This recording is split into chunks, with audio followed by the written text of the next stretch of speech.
প্রিয় শিক্ষার্থী বন্ধুরা, আসসালামু আলাইকুম ওয়া রাহমাতুল্লাহ।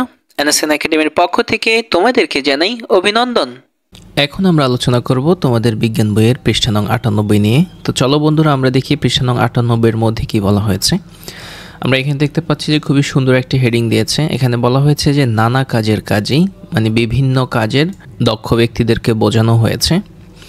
তো চলো বন্ধুরা, আমরা শুরু করি। এখানে কি বলা হয়েছে আমরা এখানে দেখতে পাচ্ছি যে এখানে বলা হয়েছে যে আমাদের চারপাশে অনেক শ্রেণীর পেশার মানুষ আছে যাদের উপর বিভিন্নভাবে আমাদেরকে নির্ভর করতে হয়। এই শিখন অভিজ্ঞতায় তোমরা বিভিন্ন পেশাজীবী মানুষের কর্মক্ষেত্রে গিয়ে দেখবে কত নিপুণ হাতে তারা এই কাজগুলো করেন। চাইলে তুমিও এই কাজগুলো শিখে নিতে পারো। খেয়াল করলে দেখবে ওনারা যন্ত্রপাতি ব্যবহার করেন, তার অনেক কিছু আমরা এমনকি বাসাবাড়িতেও ব্যবহার করি। কিন্তু কখনো কি ভেবে দেখেছো এই যন্ত্রগুলো কিভাবে কাজ করতে সাহায্য করে? চলো অনুসন্ধান শুরু করা যাক। সো এইভাবেই ছিল হচ্ছে যে আমাদের 98 পৃষ্ঠার আলোচনা। এখন আমরা আলোচনা করব তোমাদের বিজ্ঞান বইয়ের পৃষ্ঠা নং 99 নিয়ে। তো চলো বন্ধুরা, আমরা দেখি পৃষ্ঠা নং 99 এর মধ্যে কি বলা হয়েছে। তো এখানে একদম শুরুতে আমরা এখানে দেখতে পাচ্ছি যে এখানে বলা হয়েছে যে প্রথম সেশন, তারপর হচ্ছে যে একটি ইনস্ট্রাকশন দিয়েছে। এখানে বলা হয়েছে যে প্রথমেই একটু ভেবে দেখো তোমাদের এলাকায় এমন কি কি পেশার মানুষ আছেন যারা বিভিন্ন হাতের কাজ করেন, যেমন কামার, কুমার, নাপিত, মালি, রাজমিস্ত্রি, দর্জি, কাঠমিস্ত্রি ইত্যাদি পেশার মানুষ। তারপরে বলা হয়েছে যে জোড়ায় বসে এরকম পেশাজীবী কারা আছেন তার তালিকা করো এবং নিচে লিখে রাখো। তার মানে হচ্ছে যে তোমার এলাকায় এরকম কামার, কুমার, নাফিত, মালি, রাজমিস্ত্রি, দর্জি, কাঠমিস্ত্রি, রং মিস্ত্রি এই জাতীয় তোমাদের এলাকার মধ্যে যত পেশাজীবী মানুষ আছে সবার নামগুলো এখানে লেখার জন্য বলা হয়েছে। তো আমরা যদি এখানে দেখি যে কত ধরনের পেশার মানুষের নাম লিখতে হবে, যেমন 1, 2, 3, 4, 5, 6, 7, 8, 9, 10, 11, আচ্ছা 11 হলে 12, 13, 14, 15 ধরনের পেশাজীবীর মানুষের নাম এখানে লিখতে হবে। সো প্রিয় বন্ধুরা, এটি হচ্ছে যে আমরা আমাদের আনসার সেকশনে খুবই সুন্দরভাবে তোমাদের জন্য সাজিয়ে রেখেছি। এখন তোমাদেরকে নিয়ে যাব সেখানে। আর সেখানে যাওয়ার আগে বলে নিচ্ছি, যদি আমাদের ক্লাসগুলো তোমাদের ভালো লাগে প্লিজ আমাদের ভিডিওতে একটি লাইক দিবে এবং হচ্ছে যে আমাদের চ্যানেলটি সাবস্ক্রাইব করবে। আর যারা অলরেডি সাবস্ক্রাইব করেছো তাদের সবাইকে জানাচ্ছি অসংখ্য অসংখ্য ধন্যবাদ। এই হচ্ছে ষষ্ঠ শ্রেণী 99 পৃষ্ঠার সমাধান। তো প্রথমত আমরা পেশাজীবীদের মধ্যে প্রথমত আমরা রেখেছি হচ্ছে যে কৃষক, তারপরে রেখেছি নাফিত, কামার, কুমার, দর্জি, কাঠমিস্ত্রি, রাজমিস্ত্রি, পুলিশ, শিক্ষক, নার্স, রং মিস্ত্রি, দোকানদার, ড্রাইভার, ইলেকট্রিশিয়ান, টেকনিশিয়ান।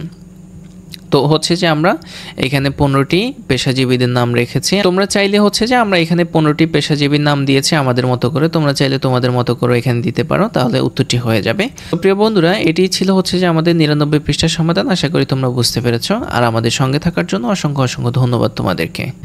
এখন আমরা আলোচনা করব তোমাদের বিজ্ঞান বইয়ের পৃষ্ঠা নং 100 নিয়ে। তো চলো বন্ধুরা, আমরা দেখি পৃষ্ঠা নং 100 মধ্যে কি বলা হয়েছে।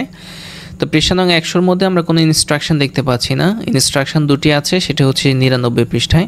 তো চলো বন্ধুরা, এই ইনস্ট্রাকশন দুটি পড়ে আমরা হচ্ছে যে 100 পৃষ্ঠার এই চকটির সমাধান করব ইনশাআল্লাহ। তো এখানে প্রথমত বলা হয়েছে যে এবার ভেবে দেখো এই পেশাজীবীরা তাদের কাজের সুবিধার্থে কী ধরনের যন্ত্র ব্যবহার করেন।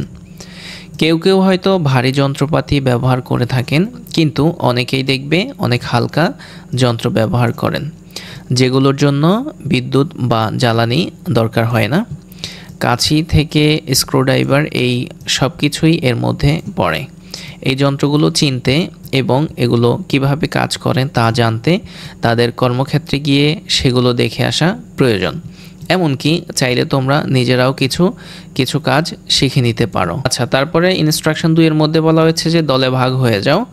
কোন দল কোন পেশাজীবীর কাজ দেখতে যাবে তা লটারির মাধ্যমে ঠিক করে নাও। মানে হচ্ছে যে তোমরা অনেক পেশাজীবীর নাম লিখেছো এর 99 পৃষ্ঠার মধ্যে।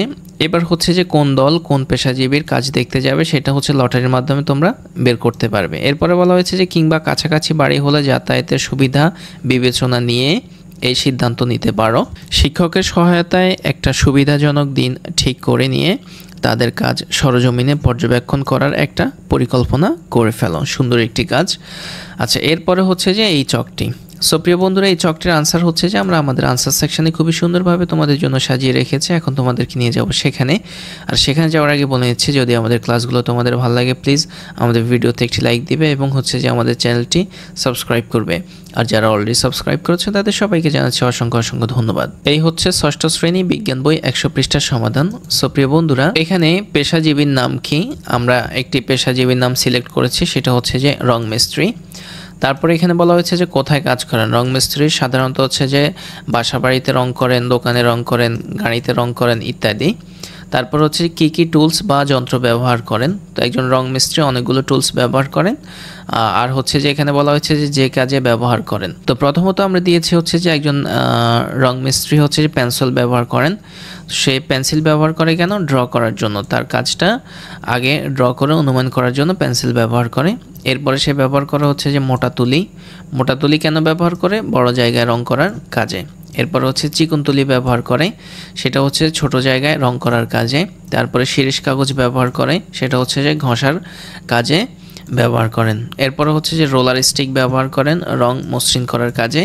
তারপর হচ্ছে যে বালতি ব্যবহার করেন রং গোলানোর কাজে।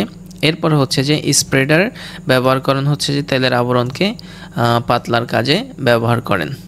আচ্ছা, এরপরে হচ্ছে যে বলা হয়েছে যে এই টুলস বা যন্ত্রগুলো ব্যবহারের সুবিধা কী?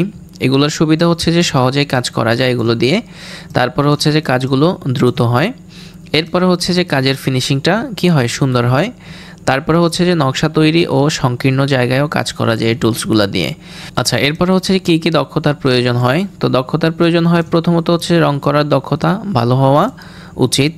যে রং করবে তার রঙের দক্ষতাটা ভালো হওয়া উচিত। তারপরে হচ্ছে যে যন্ত্রগুলো সঠিক ব্যবহার জানা উচিত। এই যে টুলসগুলো ছিল এগুলো সঠিক ব্যবহার জানা উচিত। এরপর হচ্ছে ক্রিয়েটিভিটি থাকা উচিত, যে কিভাবে রং করলে জিনিসটা ফুটবে সেই বিষয়ে ক্রিয়েটিভিটি থাকা উচিত। সো হচ্ছে যে প্রিয় বন্ধুরা, এটি ছিল হচ্ছে যে আমাদের 100 পৃষ্ঠার সমাধান। আশা করি তোমরা বুঝতে পেরেছো। আর আমাদের সঙ্গে থাকার জন্য অসংখ্য অসংখ্য ধন্যবাদ।